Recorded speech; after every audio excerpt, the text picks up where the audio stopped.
now is GB News' royal correspondent, Cameron Walker. I mean, that really is quite shocking news. It ends weeks now, if not months, of speculation about the situation. Cameron Walker, your thoughts? It certainly does. I mean, this is clearly going to come as a huge shock to our GB News viewers and listeners. I think it's important to say from the offset that the Princess remains in good spirits and is very much focused on her recovery.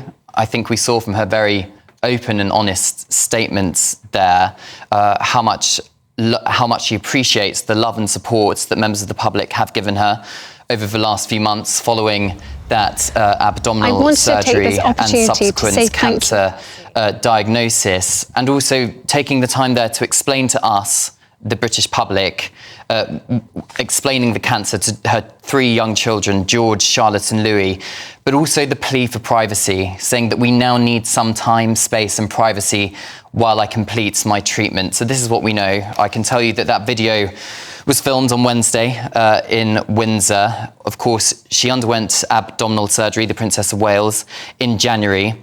At the time, it was described as non-cancerous, and all the tests at the time were non-cancerous. And it was post-operative tests, I understand, that meant that cancer was subsequently discovered. So the Princess started her what's been described as preventative chemotherapy in late February. So that's just over, almost coming up to a month now. She's been undergoing this chemotherapy. I also understand the reason why she has decided to talk about this now is not because of all that speculation online. She hasn't been forced into disclosing this information, but she felt now is the right time for her and her family. Her 3 children have just broken up for their Easter holidays. Prince George is 10, Princess Charlotte 8, Prince Louis 5. And they wanted to, clearly, they needed to tell the world because they are the future, she is the future queen. But now they have time to protect their children in the privacy of their own home, and they're not having to go to school. So that is why I understand the Princess has decided to make this announcement this evening. And how unprecedented is this for a royal family member like this to be filming a video for us about their own health in this way? It's completely unprecedented. I can't think of a time where a member of the royal family has chosen to announce a medical diagnosis like this in person. Usually it's in the form of a palace statement from either Buckingham Palace or Kensington Palace. If you think back to when the King's cancer diagnosis was made public, that was a statement from Buckingham Palace. So this is perhaps a modern way of doing things, and clearly the Princess will be aware about the speculation surrounding her health over the last couple of months, and she wouldn't be forced into anything. She would have wanted to do this. She would have done it on her own terms, and it was a very personable message. She wasn't dressed up in tiaras or anything. It was just her in jeans and a jumper